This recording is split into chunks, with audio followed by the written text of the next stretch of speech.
y estoy leyendo literalmente, conceptual y aplicada de un equipo de trabajo que claramente ha compartido durante muchos años perspectivas y posiciones teóricas y prácticas similares o complementarias. Javier, en ese sentido, aunque no forma parte del equipo del Hospital de Sant Pau, pero siempre ha tenido una estrecha vinculación. Javier es psicólogo clínico, director de Dictia Valencia, una de las principales escuelas de terapia familiar española, y también hemos tenido la suerte de coincidir en estas instancias asociativas. Ha sido también presidente de la Federación Española de Asociaciones de Terapia Familiar, ha sido miembro muchos años de la Junta Directiva de EFTA, y bueno, pues, son todos queridos amigos. Javier también tiene una gran experiencia en la práctica privada, que es, yo creo que claramente, donde es el contexto donde más se ve este tipo de casos. En general, las terapias de pareja y seguramente también las parejas interculturales. Porque, a ver, el tema de parejas interculturales aparece como algo, digamos, extraordinario, ¿no? Pero es extraordinaria, yo creo, la variedad y la frecuencia y el número que se está dando ahora y de una manera determinada. El libro lo explica muy bien cómo se va, digamos, en estos últimos años creando con la globalización y con este viajar continuo que tenemos estos nuevos encuentros de pareja. Pero las parejas interculturales han sido siempre, es decir, bueno, la base de nuestra sociedad, según el padre Freud, es el tabú del incesto, que nos impulsaba socialmente a buscar genes fuera de la tribu, ¿no? Y claro, qué mayor diversidad genética que buscarlo lo más alejado posible de nuestro entorno. Siempre a lo largo de la historia las parejas interculturales han existido. Lo que pasa es que, bueno, digamos que existían en buena parte de las ocasiones pues por cuestiones de una manera un tanto violenta, ¿no? Invasiones generalmente, ¿no? En toda la historia de la humanidad, las invasiones o migraciones, ¿no? Han generado esta interculturalidad que ha llevado a la diversidad humana. Y afortunadamente en estos últimos años, no de forma tan violenta, pero a veces también de una forma, digamos, por necesidad, ¿no? En todos los casos de las migraciones, o por fascinación, el encuentro y la fascinación del diferente que se da en muchas de estas parejas que se relatan en este libro. Porque este libro, lo diré ya, además de tener una fantástica base teórica en la cual explora detenidamente los detalles de la interculturalidad, porque una cosa es hablar genéricamente de, bueno, de sí, las diferencias culturales, el idioma, claro, esta diversidad, y otra, entrar al detalle, a lo que realmente nos va a interesar cuando nos encontremos una pareja de estas en la consulta, ¿no? Es decir, cómo abordar esas dificultades, cuáles son las principales dificultades, qué es lo que nos podemos encontrar, y qué técnicas podemos tratar de utilizar para ayudarles en lo posible. Porque otra de las cosas que nos dice el libro es que son parejas que, si en general ya la convivencia de pareja es complicada, en la pareja intercultural esta complicación aumenta, ¿no? Y está ese estupendo estudio, ¿no?, que habéis hecho, que a mí la verdad que me echaba en falta que, que no hubiera una mayor extensión, ¿no?, en el libro, pero quizá en otro lugar, sobre ese estudio sobre 136 parejas interculturales que habéis visto en la consulta, que me parece de una riqueza que no es fácil encontrar, ¿no? Tantos datos al respecto. Yo creo que merecería la pena que desarrollarais más, ¿no? Lo que contáis, que en el libro es necesariamente reducido por cuestiones de espacio, ¿no? Y que, bueno, tiene algunas conclusiones interesantes. Una de ellas es que, de la misma manera que se acaba viviendo donde nació la mujer, se acaba hablando el idioma de la mujer, ¿no? Bueno, pues las cosas son así. Y por eso es la lengua materna, como se dice, ¿no?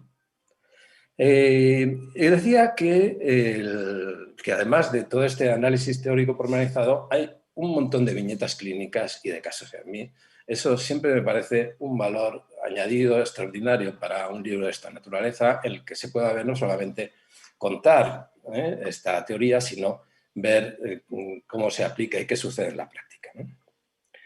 Y bueno, desde que leí el libro ya en borrador, estoy hablando ya de hace un tiempo, hubo un caso que me pareció apasionante, que me enganchó desde el principio. No sé de cuál de vosotros es, de vosotras. Es el caso de Dolores, la sevillana racial y atractiva, y de Tai, el maorí de piel morena y cuerpo de surfista. ¿Es tuyo, Ana, el caso? Sí. Bueno, me parece un caso fascinante y de alguna manera también ejemplarizante en la tristeza, en el drama final, de cómo bueno, pues a veces terminan este tipo de parejas, ¿no? De la dificultad realmente de conjugar esa...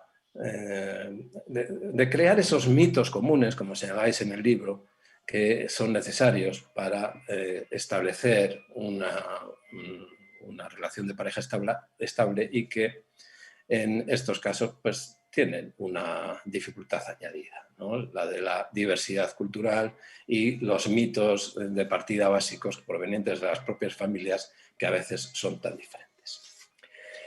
Pues no voy a extenderme más para no absorber demasiado el tiempo. Únicamente sí, si me permitís, hacer referencia también a el capítulo introductorio. Bueno, es una muestra más de ese saber y esa erudición renacentista de nuestro querido maestro Juan Luis, en el que hace esta exhibición de historia, de cultura, de arte, que me ha parecido fantástica, ¿no? Y con esas referencias a Paris y Helena y a Giocho San y Pinkerton, ¿no? Seguramente he echado de menos a Turandot y Calaf, porque además sé que te gusta mucho esa pareja y que también podría haber sido parte de esta introducción, ¿no? Son chinos los dos, en realidad. Sí, Calaf, sí. Bueno, Calaf es mongol. Bueno, Bueno, pues nada más. Ha sido un placer leer el libro y también tener la oportunidad de presentarlo. Así que os doy la palabra y vamos a empezar por Javier, que tiene que irse porque tenía ya un seminario apalabrado ya antes de concertar esta presentación. Adelante, Javier. Bueno, buenas tardes a todos y a todas. Sí, de entrada pediros disculpas porque estaré todo el tiempo que pueda, pero los cachorros de mis alumnos vendrán y empezará a sonar el timbre y empezará a llegar por aquí. Total, tendré que parar en algún momento y lamentaré mucho perderme el resto, pero como se está grabando, lo podré ver. Lo primero de todo es agradecer la oportunidad, ¿no? Agradecer la oportunidad a Juan Luis, a Roberto y a la editorial, ¿no? De poder estar con estos amigos y estas amigas, ¿no? Que además el COVID nos ha hurtado absolutamente los abrazos y los besos a los que estamos acostumbrados a darnos. Y ahora, pues, ¿cuánto tiempo hace, verdad? Que no nos vemos y no nos podemos abrazar. A Roberto por la iniciativa y el trabajo que está llevando con la editorial Morata, ¿no? Que me parece fascinante esta explosión auténtica de libros que están surgiendo, por supuesto con la colaboración de Juan Luis, y a Juan Luis por haberme dado cancha en este entierro, ¿no? Y haber permitido que yo esté ahora también con vosotros. No es un entierro, ya sé que es un entierro, que te leo ya, que son muchos años. Pero bueno, por ese darme cabida, ¿no? Y poder hablar con estos amigos y estas amigas al fin y al cabo. Mira, yo voy a comentaros el libro, os contaré como anécdota que lo he perseguido y no lo he encontrado fácilmente, al final lo he encontrado en formato electrónico y he estado leyendo. Eso, Paulo, que nos está escuchando, que tome buena nota porque en Valencia no lo ha podido encontrar. No lo he podido encontrar y he llamado no a una sola librería, a muchas. En fin, bueno, voy a comentaros el libro porque me ha encantado. Lo he tenido que leer con rapidez, pero lo volveré a leer y me ha encantado. Lo primero es porque, como dice Celia Falikov en la introducción, por fin este libro se suma a lo poco que hay sobre este tema. Hay mucho publicado en sociología y en antropología social y demás, pero en cambio en psicoterapia y en terapia familiar hay poco, no ha recibido el interés que realmente este tema se merecía. Y es un texto que, como ha dicho también Roberto, por una parte tiene reflexiones de la vasta experiencia que habéis tenido en el hospital y en las consultas privadas en las que habéis estado trabajando, y yo con modestia también, pero también multitud de ejemplos de casos, ¿no? que son realmente de una riqueza impresionante. El caso del maorí, efectivamente, a mí también me ha encantado. Primero por esa pasión con que veía el cuerpo del muchacho morenito, ¿no? Pero luego también por esa tristeza con que acaba la cosa. Bueno, yo creo que esta es una magnífica herramienta para todos aquellos profesionales que diría que quieren trabajar incluso con parejas en general, especialmente con las interculturales. Pero como se habla en todos sus capítulos del amor, del enamoramiento, de la construcción de la pareja, de la construcción de la familia, creo que es exportable a todo esto. Juan Luis, bueno, ha sido el aglutinador y el director del proyecto. Nos regala una joya con este libro, con la colaboración de todos nosotros, especialmente de Ana y de Teresa. Y me encanta efectivamente ese primer capítulo donde rebuscan la historia, no solo las uniones dinásticas que había, ¿no? Felipe el Hermoso y Juana la Loca y toda esta gente que los casaban así, ¿verdad?, de manera intercultural, sino también pues, lo que ha trabajado sobre la lírica, ese elemento en el que son maestros tanto él como Pier Giorgio Semboloni, ¿verdad? Y no dejando atrás a Roberto, que también sé que es un aficionado intenso. Me han encantado los capítulos que llevan Teresa y que llevan Ana, ¿verdad? Porque hacen un análisis magnífico de los componentes del amor, ¿no? De esos componentes cognitivos, emocionales y pragmáticos que hay en ello, con ese desarrollo de la aparición, ¿no? de la pareja y de la reunión, de cómo se conectan, cómo conectan una pareja transcultural, cómo se conocen y cómo se establecen. El contacto, el primer contacto, el enamoramiento que se produce entre ellos, ¿no? Y ese repaso de las peculiaridades que tienen este tipo de parejas con respecto a las parejas, digámosle, de la misma cultura, ¿no? Teresa hace un fino análisis de ese encuentro, de cómo se eligen, de cómo se define el enamoramiento en ellos, y me encanta esa metáfora que tiene de el enamoramiento es cuando alguien acampa en tu cabeza. Es auténtico, ¿verdad? Se te mete alguien y no sale de ninguna de las formas, ¿vale? Frase tremendamente sugerente, ¿eh?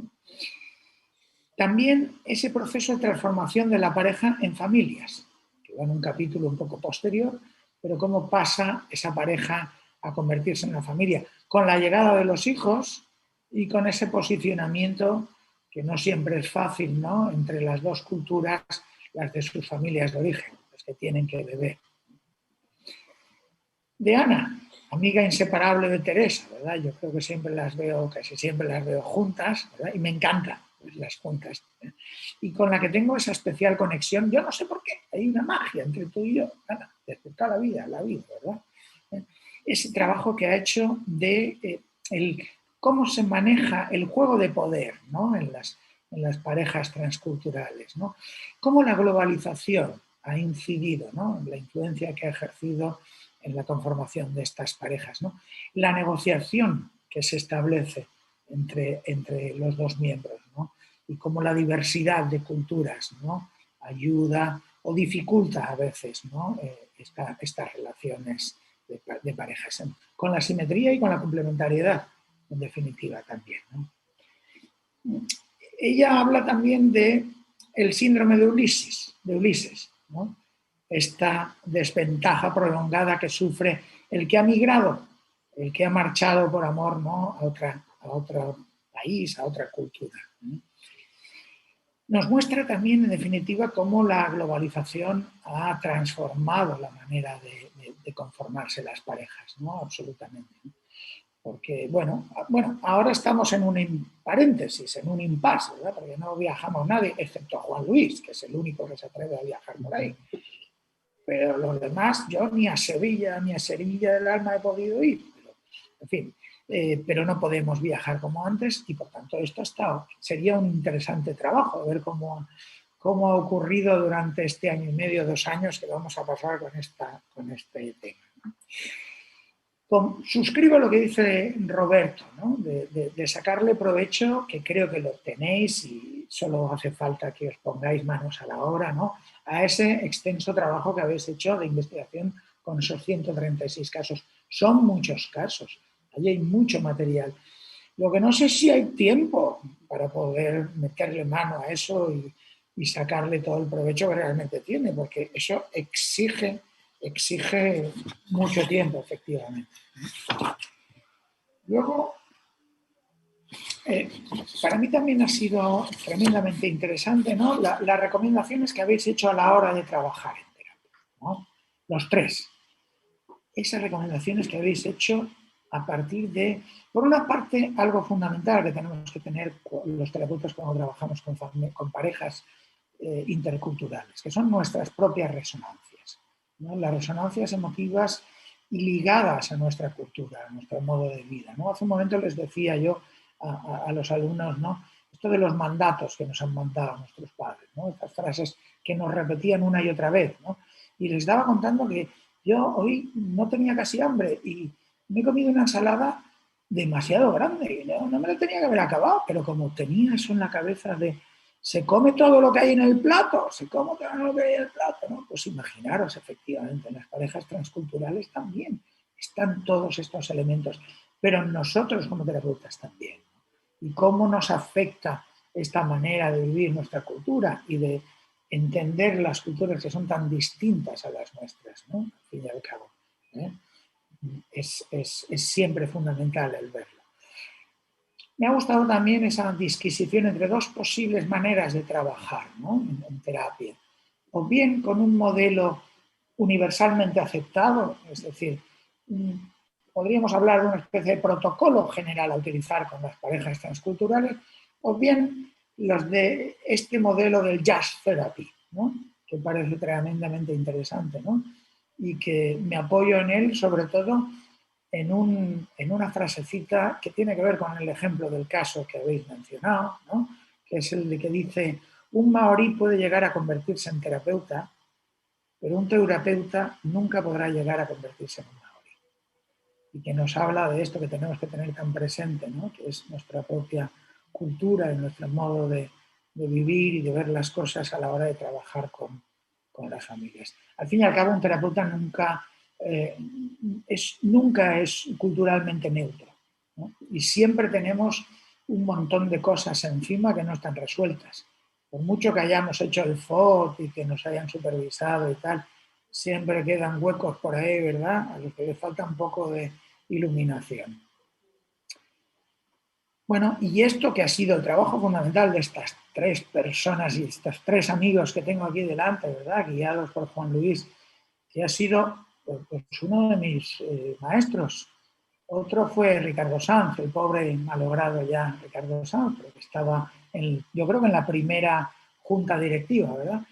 Pero bueno, este magnífico trabajo, pues no diré que ha venido complementado por un articulillo mío, digamos que se ha añadido un artículo mío que, bueno, que ha sido el fruto de la experiencia que yo he tenido en la consulta con parejas transculturales y del cual quiero rescatar únicamente los mitos que me gustan, ¿no? Porque yo creo que vivimos en una sociedad muy mitológica, es decir, se nos ha quedado una serie de ideas ahí, ¿no? Lo de la media naranja, lo de la vocación única, en fin, todas estas cosas que nos han transmitido desde niños y que en las parejas interculturales, me sale lo de transculturales, lo quiera o no, es que no hay manera de quitármelo, en fin, interculturales, ¿verdad? Y que os voy a mencionar algunos porque me parecen interesantes. Uno es el del amor puede con todo, ¿no? Lo del contigo pan y cebolla. Pues como que no, ¿verdad? Porque hay otro refrán que también me gusta mucho que dice cuando el dinero no entra por la puerta, el amor sale por la ventana, ¿verdad? Y no solo con el tema del dinero, con un tipo de otras cosas. No basta con el amor, efectivamente, ¿no? Si miramos a los Montesquieu y los Capuleto, diríamos que las fronteras no hacen sino unirnos. Pues las fronteras a veces dificultan, no está clara la cosa, efectivamente. Y lo del mito ese de que nuestras familias se entenderán a la larga. Pues entenderán o no entenderán, ¿verdad? A veces sí, a veces no. Y otro mito que también está es ese de que vayamos donde vayamos al país que vayamos, el otro será siempre el introductor o el facilitador de la adaptación del foráneo. Bueno, esto que al principio puede ser apasionante, ¿verdad? Pero luego con el tiempo pesa, ¿eh? Es una dura carga y que a veces pasa factura a las familias. No necesitamos red social en el país de acogida. Manda narices y tanto lo necesitamos. Y además el migrado es el que más lo necesita, ¿no? Porque el otro ya tiene algo. El migrado tiene que construir su propia red social al margen de la pareja, ¿no? Igual que renunciar a los hábitos originarios. No podemos, nos cuesta, es muy difícil. Yo siempre digo que las parejas interculturales tienen que acabar dándose cuenta de que son mestizas. Son de un país y son del otro. Y que recomiendo que tengan en algún rincón de la casa la embajada. Llamo la embajada como un rinconcito en el que cada uno se reencuentre con su país y con su cultura. El tema del idioma, la religión, el color no serán obstáculos. También es mítico esto. En definitiva, toda esta serie de construcciones míticas que en realidad lo que hacen a veces es dificultar la adaptación de la pareja a la situación en la que se encuentra. Yo hablo también de una figura que hablo del ciclo de la mudanza, ¿no? Estas parejas que van a un país pero no están del todo a gusto, no se adaptan y están continuamente pensando en volver al otro. Y de uno al otro, ¿verdad? Como un yo-yo. Por eso le llamo yo como ese ciclo de la mudanza. En definitiva, yo creo que debemos congratularnos, ¿no? Porque trabajos de esta índole, en la época que vivimos, ¿no? de COVID y demás, ¿no? Salgan a la luz y emerjan algo que no es nuevo, pero que quizás ha sido poco atendido, que es el tema de las parejas interculturales. Nada más. Gracias, Javier. Agradeceros por el que estemos aquí juntos y nos veamos. Os mando un beso enorme. Gracias, Javier. Bueno, muy bien, gracias. Y damos la palabra ahora a Juan Luis Linares. Bueno, buenas tardes. Pues qué bien estar en tan buena compañía. La presentación de un libro es una verdadera fiesta. Una fiesta cultural, una fiesta académica, en fin. Con lo cual aprovecho también para agradecer a Editorial Morata y a Paulo Cosín por su disponibilidad a través, por supuesto, de la colección de psicoterapia latinoamericana que dirige Roberto para la publicación de este libro. Yo sí es verdad que me siento, pues eso, comprometido como animador de este libro, porque desde que escuché a Teresa y a Ana hablar de su experiencia con parejas interculturales, dije, yo aquí me meto. No tengo la experiencia de ellas, esa abrumadora experiencia con centenares de casos, pero evidentemente sí que tengo alguna y sobre todo tengo la personal, como muy bien se ha referido Roberto. Y a ese respecto tengo que hacer una observación, puesto que estamos en Barcelona, ¿no? En este país maravilloso que es España, la interculturalidad es una realidad presente continuamente y en todas partes. Es decir, Ana se buscó una pareja India, eso es ciertamente muy intercultural, así obvia y evidentemente intercultural, pero aquí, modestamente, cruzando el Ebro o cruzando el Despeñaperros, en fin, sin irnos muy lejos, podemos tener experiencias interculturales altamente significativas desde ese punto de vista. Yo he tenido 3 parejas estables en mi vida, una de las cuales es la actual, y tengo que decir que las 3 son interculturales de alguna manera, pero quizá la que ha acusado más, para mí ahora reflexivamente, retrospectivamente, las características y las dificultades de la interculturalidad es la primera, que fue con una mujer catalana. Idiomas distintos y toda una espectacular mitología distinta, etcétera, etcétera, etcétera. Mientras que las otras 2, una mexicana y otra argentina, pues sí, bien, hay un océano por medio, desde el punto de vista de los kilómetros más distantes, entre comillas, pero en cambio, qué sé yo, a lo mejor resulta que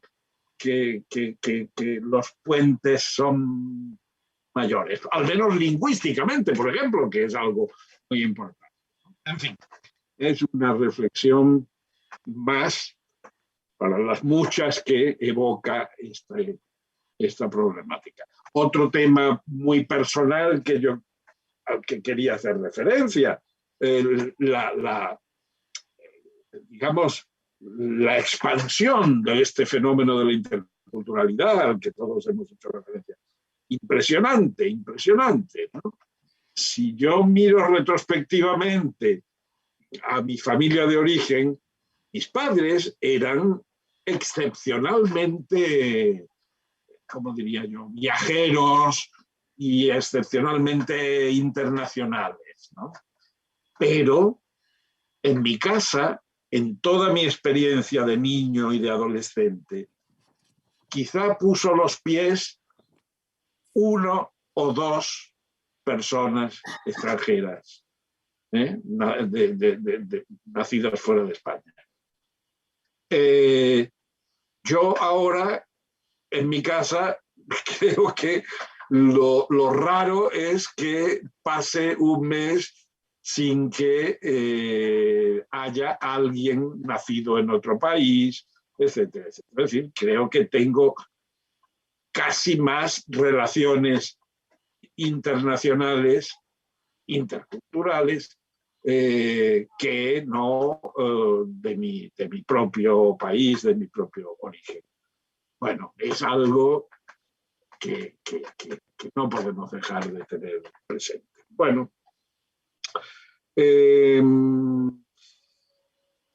yo en este libro he aportado algunas cosas, desde luego menos que Teresa y Ana, pero algunas de las que me siento contento y orgulloso. Por ejemplo, mi tipología de parejas que curiosamente construí pensando en las óperas. Es conocida mi afición a la ópera y efectivamente hay un libro que lo comprueba, que lo testifica, escrito conjuntamente con Pier Giorgio Moloni, pero en el que también hay un magnífico capítulo de Roberto Pereira, en fin. En ese libro ya aparece esta tipología, pero aparece muy en función de parejas operísticas, ¿verdad? Y en cambio, ya para este otro libro que estamos presentando hoy, pues he hecho, digamos, una generalización, una adaptación a parejas en general.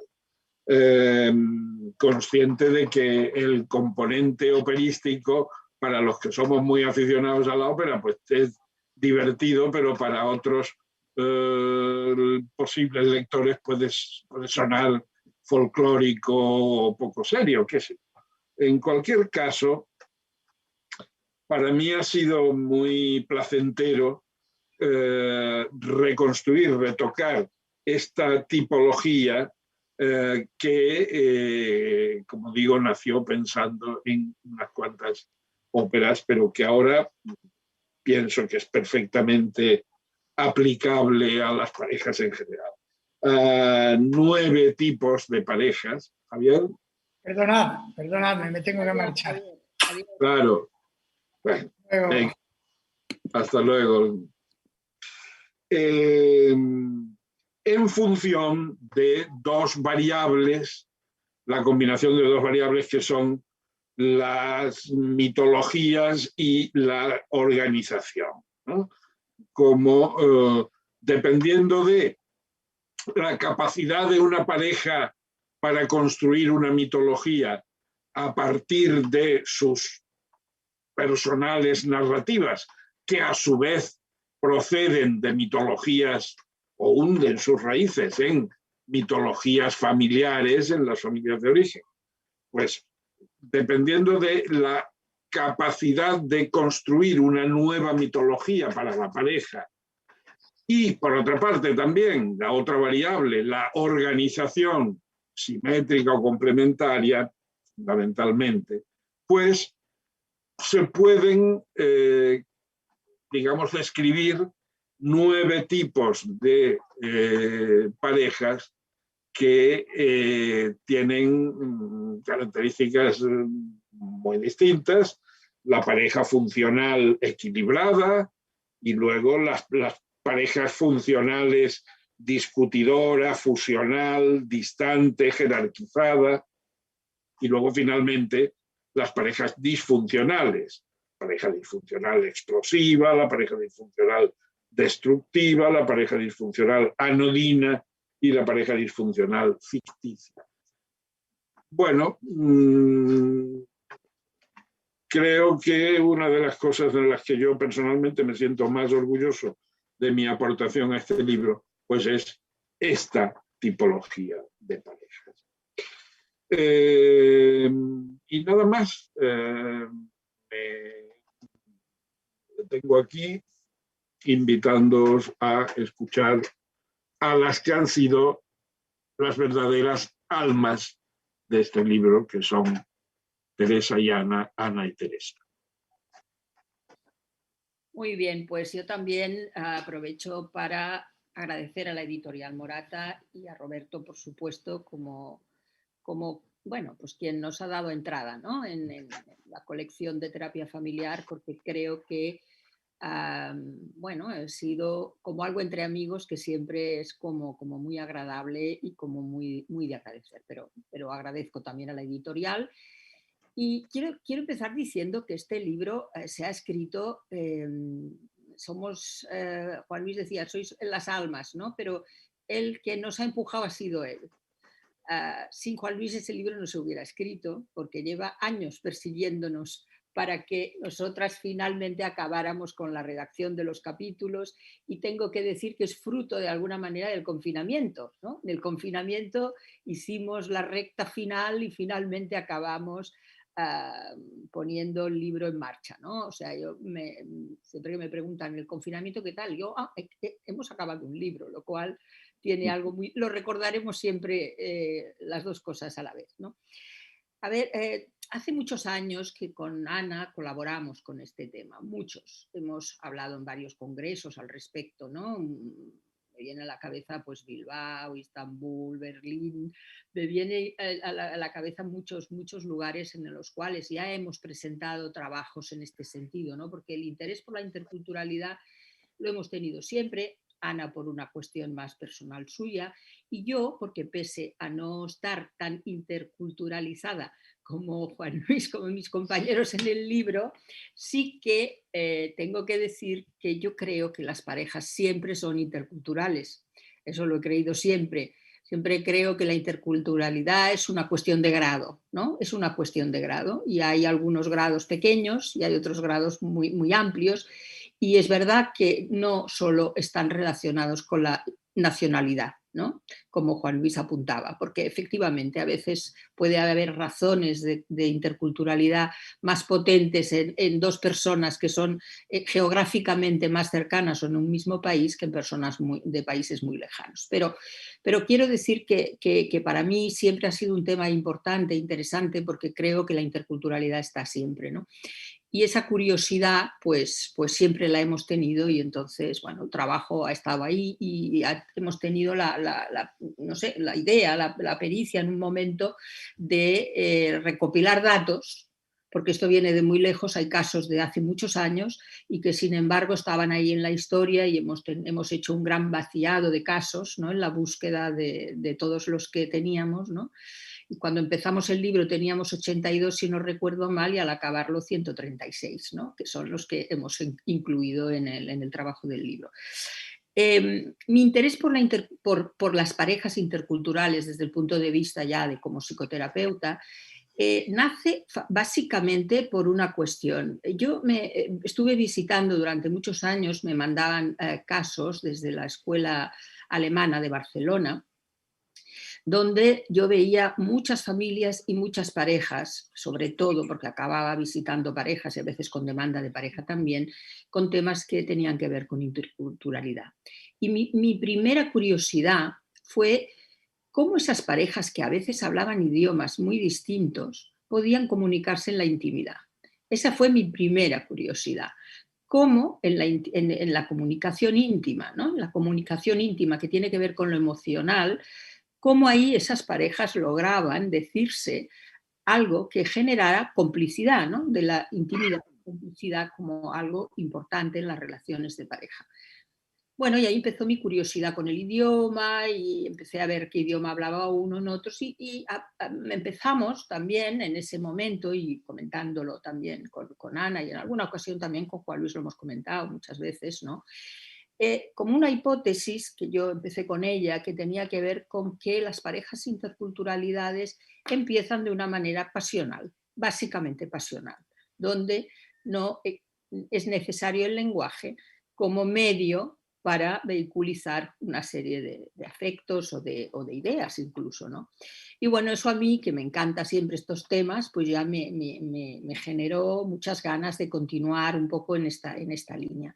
Y empezando por aquí, empezamos estirando del hilo, ¿no? Y viendo cómo todo esto se iba configurando y viendo qué elementos estaban dentro de una pareja intercultural que representaban un desafío añadido, ¿no? Porque para mí, en este tipo de parejas, creo que tenemos que hablar de desafíos añadidos a los que tienen otras parejas, ¿no? Porque vamos a hacer terapia de pareja como la hemos hecho prácticamente siempre, pero con ese añadido de esos desafíos que plantea la cuestión de interculturalidad, que son desafíos muy importantes, ¿no? Que algunos ya los habéis comentado, Javier y Roberto y también Juan Luis, ¿no? Esos desafíos hacia dónde vamos a vivir, qué idioma vamos a hablar, qué cosas, qué valores vamos a respetar más, etcétera, ¿no? Entonces, estos desafíos añadidos son los que hemos tratado de poner en el libro, creo que en primer plano, para añadirlos a lo que todo el mundo ya sabemos en terapia de pareja, ¿no? O sea, como algo más complementario.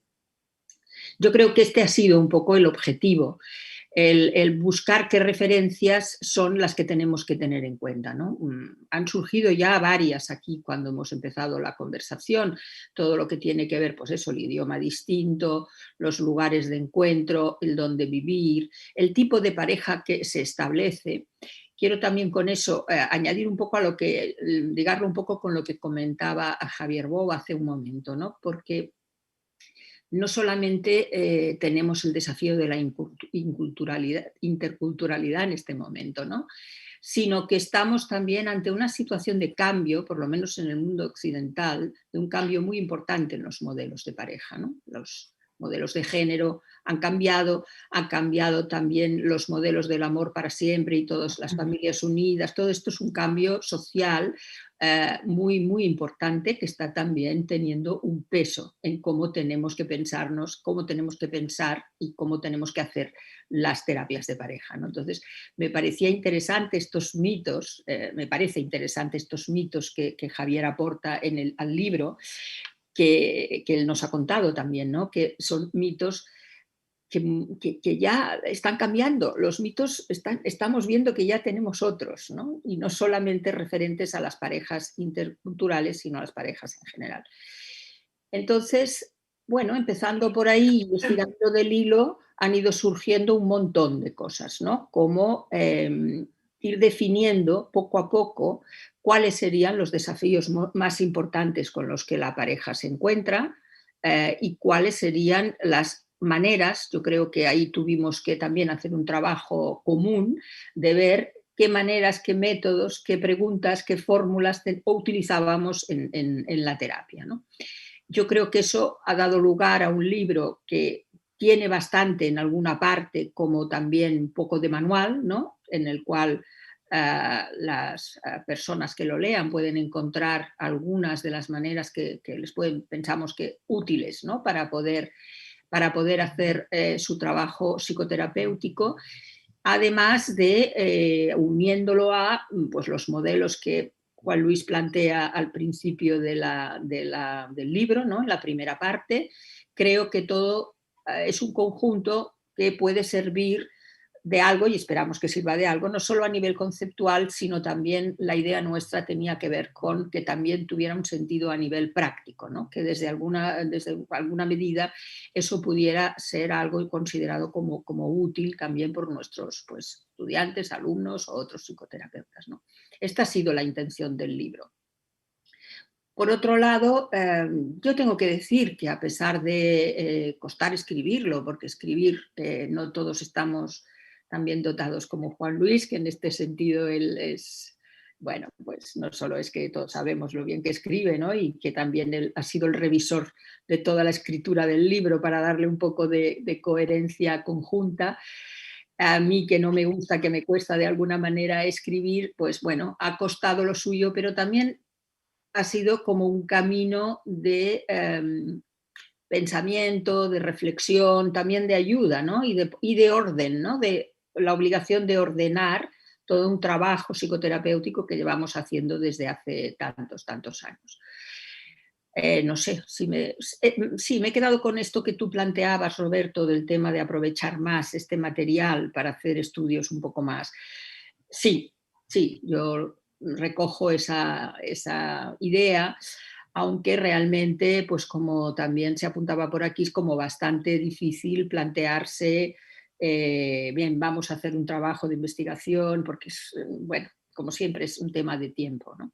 Pero sí ha sido interesantísimo revisar estos 136 casos que teníamos entre las dos, porque ha sido un trabajo compartido, leyendo, buscando y, bueno, también buscando pues cosas en común y poderlo poner en el escrito, ¿no? No quiero decir mucho más, yo creo que ya hemos dicho muchas cosas. Simplemente pues agradeceros, y estoy encantada de estar aquí con vosotros, queridos amigos, y eso siempre es un placer. Paso la palabra a Ana. Hola. A ver, yo creo que voy a contar algo, ¿no? Que yo pensaba, bueno, ¿y qué cuento, no? Porque todo el mundo sabe que yo durante 20 y tantos años he tenido un marido indio, tal, pero esta no es la única historia por la que yo me he acercado a esto, ¿no? Entonces me he puesto a mirar en mi mitología y en mi narrativa familiar, y os voy a contar de una manera breve, ¿no? Cosas que tienen que ver con esta sensación de ser extranjero o de convivir con un extranjero, con la ajeneidad digamos, ¿no? Con lo ajeno. Yo crecí en una capital de provincia muy pequeñita, donde no había, digamos, mucha diversidad, más bien ninguna, y había solo un señor que tenía una especie de colmado de golosinas, que era negro, y que era el señor Tomás. Entonces yo hasta los 9 años viví en esta capital de provincias, en una especie de paraíso, bueno, paraíso, en fin, como es para los niños, ¿no? Y para mí era tal la identidad del señor Tomás que cuando empezamos a tener televisión, yo veía a los negros en la tele y pensaba que todos se llaman señor Tomás, ¿vale? O sea, que todos los negros se llamaban señor Tomás porque yo no conocía a otros negros, ¿vale?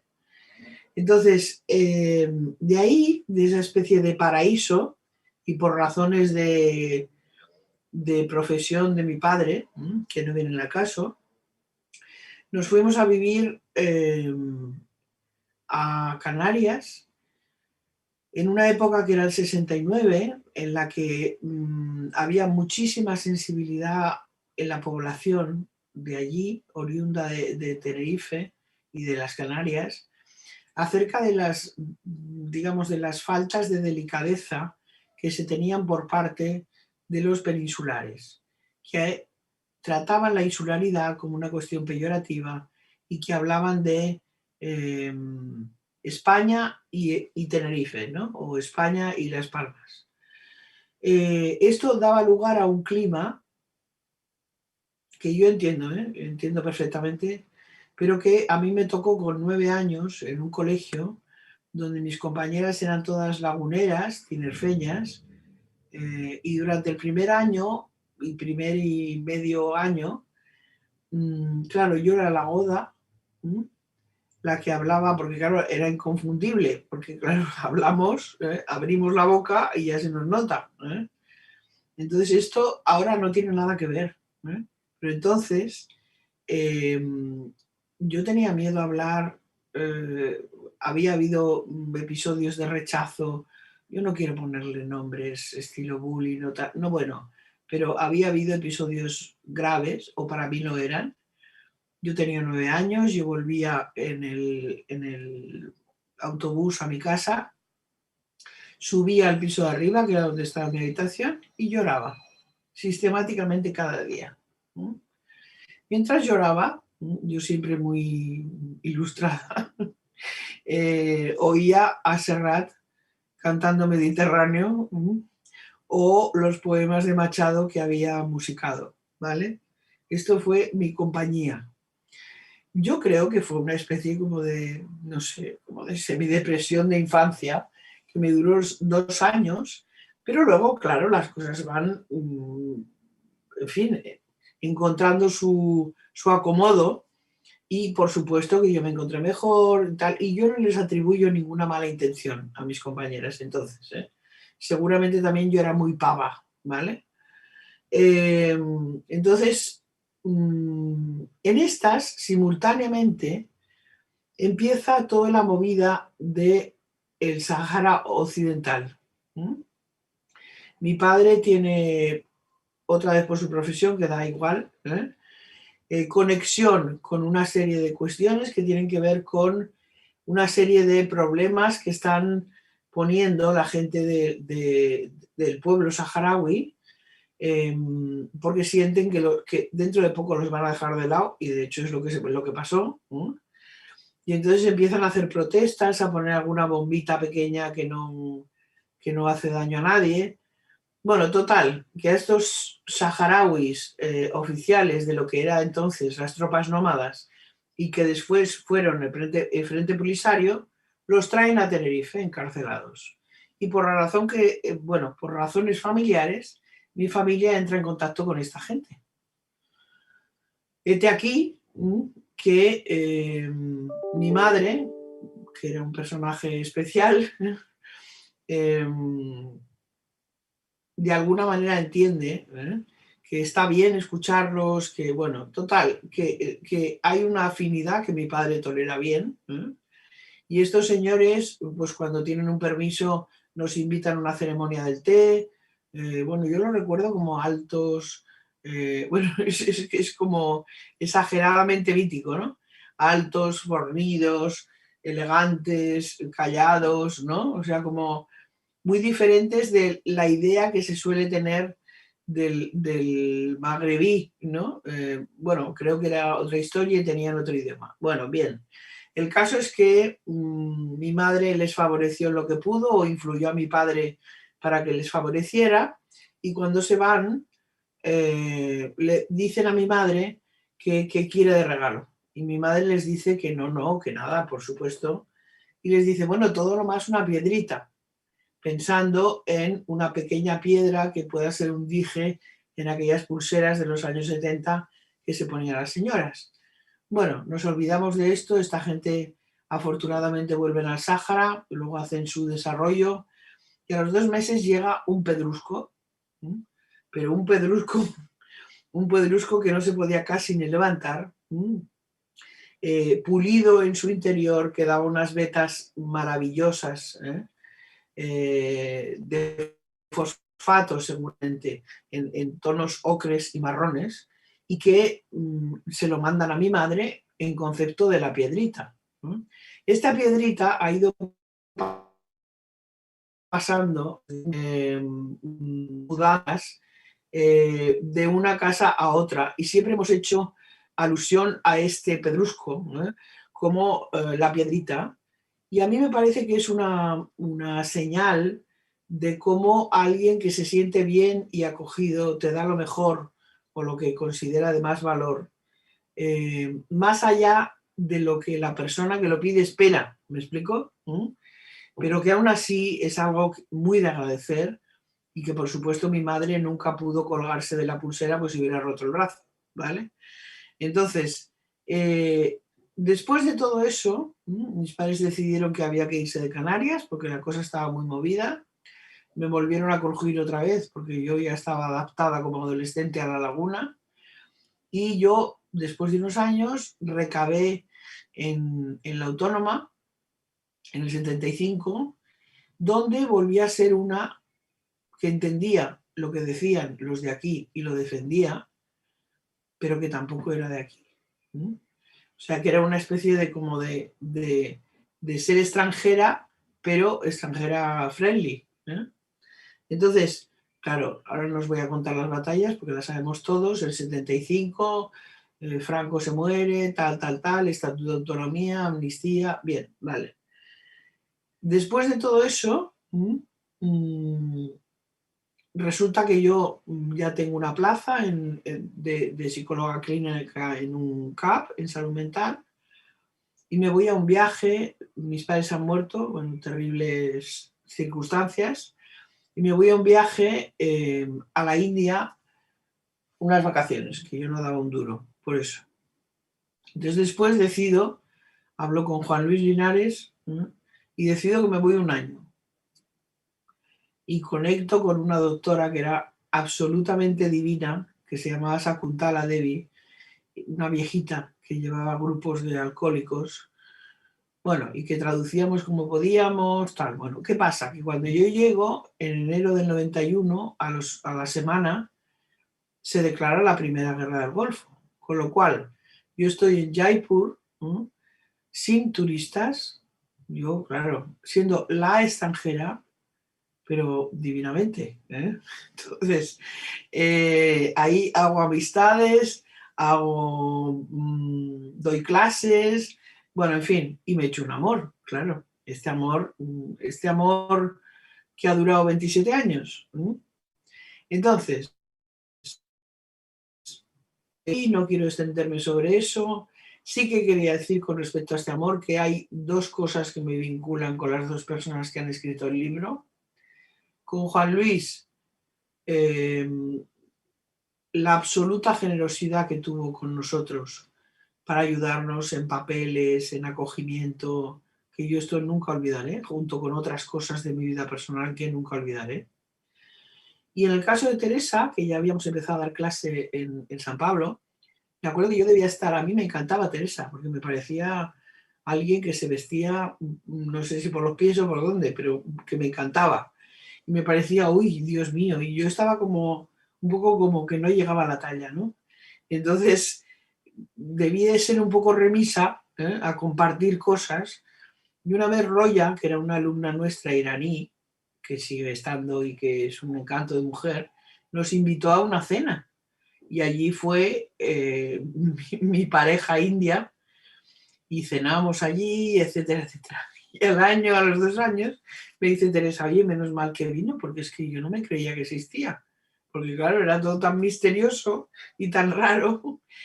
Yo creo que ese día que Teresa en fin, se desmelenó a decirme esto, yo creo que ahí nació esta preciosa historia, ¿no? Que es la que yo tengo con Teresa, que es de hermana, de haber visto a crecer a nuestros hijos, de haber venido ellos a la India, de haberme sentido acogida en su casa, bueno, que va mucho más allá de lo que tiene que ver con la comunidad en lo científico, en el pensamiento. Lo mismo que pasa con Juan Luis. Entonces, ¿qué ocurre? Claro, yo lo tuve tan magro, tan chungo, que me tuve que enterar mucho de las culturas.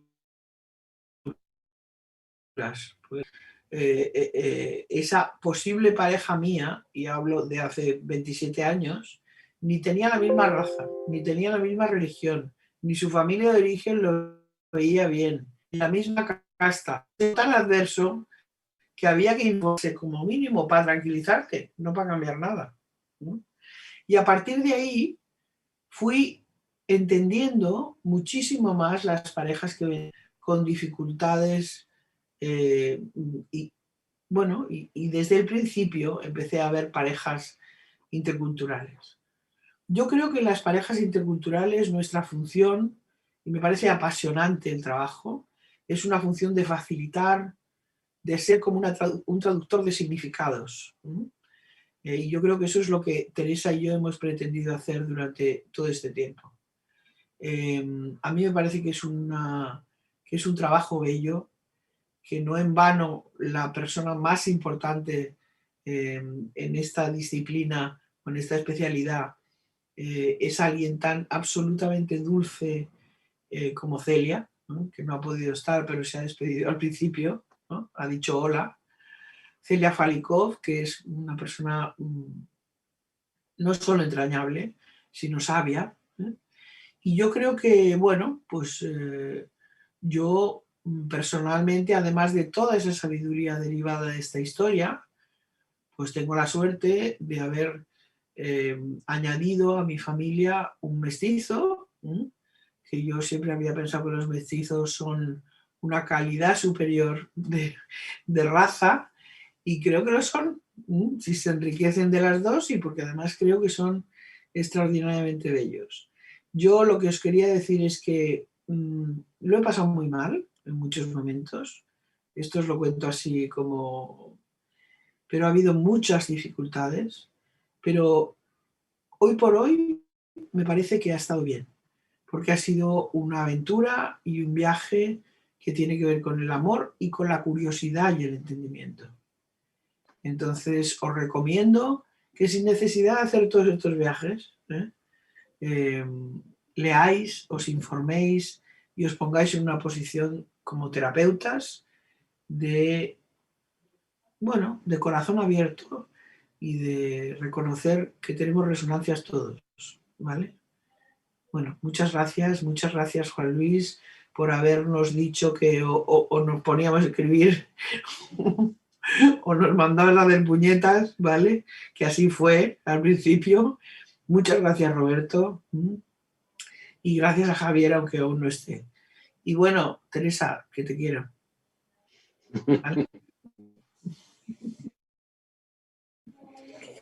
Bueno, no sé si me toca cerrar ya o queréis charlar a alguien, decir algo más, comentar algo. Yo... Hombre, si hubiera alguien que quisiera intervenir, comentar, sería fantástico. Teresa, no tienes el micro. Sí, quería comentar que es cierto cuando hablaba no la de Celia, y Celia para mí también es no solo una persona a la que quiero, entrañable, sabia, sino una referente, ¿no? en todos los ámbitos. Entonces, creo que es un orgullo, ¿no? Creo que ese broche de en el libro es orgullo y además, bueno, es como una ilusión, es algo muy, muy, muy, muy extraño. Y desde las T, solamente para decirnos hola porque no ha podido estar hoy con nosotros, pero sí quería también decir lo mucho que contenta que estoy llamado el libro, efectivamente.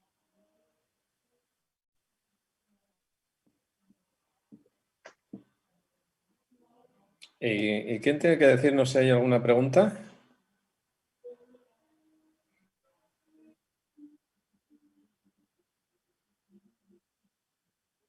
Vale, muy bien. Bueno, pues si os parece entonces, vamos cerrando esta, yo creo que una presentación, porque a mí por lo menos me lo ha parecido, y no solamente por el contenido del libro, sino por lo que habéis podido transmitir los autores, ¿no? Del placer de trabajar juntos y de plasmar buena parte vuestras experiencias personales, ¿no? De que muchas veces también escribir nos sirve también para, no sé, arreglar o ver de otra manera algunas cosas, ¿no? Que nos han pasado, ¿no? Y sentirlo así, ¿no? Cuando Juan Luis decía que de las tres experiencias de pareja intercultural, la más intercultural era la primera, pues bueno, gracias. Muchas gracias, ¿no? Porque probablemente es verdad, ¿no? En ese sentido. Y bueno, la historia que has contado, Ana, y sobre todo lo que he sentido es que me habéis podido incluir de alguna manera en esta familia que formáis, ¿no? que se destilan tantos afectos, pues estoy encantado. Así que ha sido un placer. Pues muchas gracias, Roberto. Gracias. Muchas gracias. Muchas gracias. Bueno, pues pasad buen fin de semana. Igual. Bueno, Venga. recuerdos a Norberto. Sí, de vuestra parte. Sí, por supuesto, que estaremos al tanto. Sí, muy bien.